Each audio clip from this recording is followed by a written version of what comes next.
इसी वैक्सीन पेंटा की दूसरी वैक्सीन है पर्ट्यूसिस। पर्ट्यूसिस को आम ज़बान में हुपिंग कफ भी कहते हैं और काली खांसी भी कहते हैं, जैसा कि आपने कहा। काली खांसी इसलिए कहते हैं कि ये भी बेसिकली एक रेस्पिरेटरी इन्फेक्शन है। ये भी एक जरासीम है, बैक्टीरिया बॉर्डिटिला पर्ट्यूसिस, उसके नतीजे में ये अलामात शुरू होती हैं। इसमें उमूमन छोटे बच्चे बहुत ज़्यादा मुतासर होते हैं। इसमें खांसी जो है वो एक दौरे की शक्ल में होती है, यानी अचानक बच्चे को खांसी शुरू होती है और वो खांसते खांसते इतना ज़्यादा खांसता है कि उसका मुंह काला और स्याही मायल हो जाता है और इस काले खांसते खांसते वो एक हूप की आवाज़ के साथ उल्टी कर देता है। तो चूँकि खांसी के जो दौरा है वो इतना शदीद होता है कि वो सांस लेने में का टाइम उसके पास होता नहीं, तो वो खांसते खांसते सियाह सा चेहरा हो जाता है।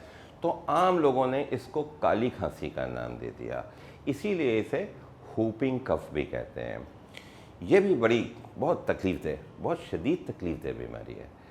उमूमन छोटे बच्चे शिकार होते हैं, 1 महीने के बाद से किसी भी बच्चे को हो सकती है। वैक्सीनेशन इस वाहिद रास्ता है जो इससे बचाव के लिए होता है। काली खांसी अगर किसी को एक बार हो जाए, शुरू में पकड़ लिया और उसको एक अच्छी बेहतर एंटीबायोटिक जो इसके लिए तजवीज़ की जाती है उसका इस्तेमाल शुरू करा दिया, तो ये फिर भी काबू में जल्दी आ जाती है और कम होता है।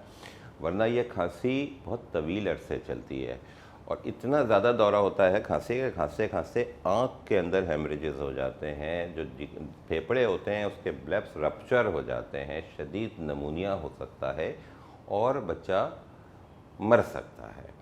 तो इस काली खांसी से भी बचाव का, अगरचे कि मैंने कहा कि इसका इलाज मुमकिन है, इसका इलाज हो भी जाता है, लेकिन काफ़ी तवील अरसे तक बच्चे को ये खांसी के दौरे पड़ते रहते हैं, वो बेचारे को सांस लेने के मसाइल बढ़ जाते हैं।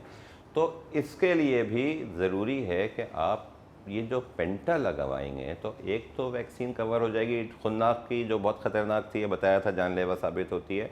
दूसरी, इस काली खांसी से बचाव का भी वाहिद तरीक़ा यही है कि आप अपने बच्चों को ज़िम्मेदारी से ये वैक्सीन लगवाएं।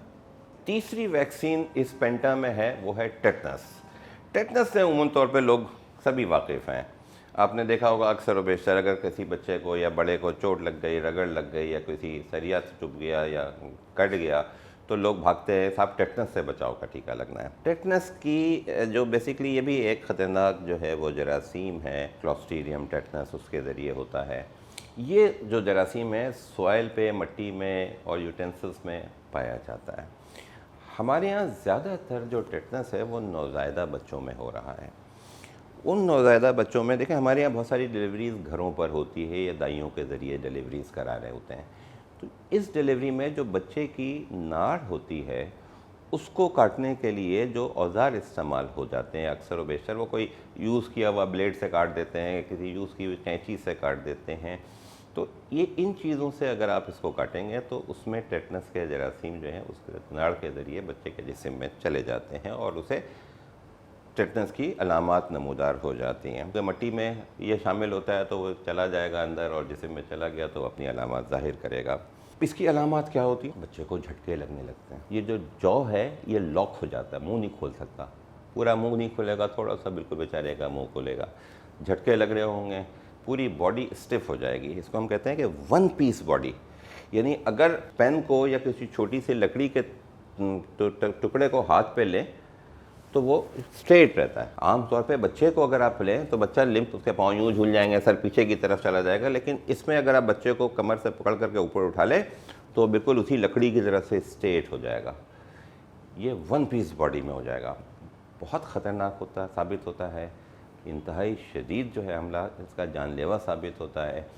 अगर वक्त पर इसको आपने डायग्नोज कर लिया तो इसको आप घरों पर रहकर इलाज नहीं कर सकते, इसको दाखिल करना पड़ेगा और इसको बहुत सारी स्टिमुलेशन से बचाना है, शोर से और अंधेरे रोशनी से भी बचाना होता है और इसका इलाज भी काफ़ी तवील होता है। तो इसलिए इस टेटनस से बचाव के लिए भी ये जो पेंटा की वैक्सीन का थर्ड कंपोनेंट था वो यही टेटनस है।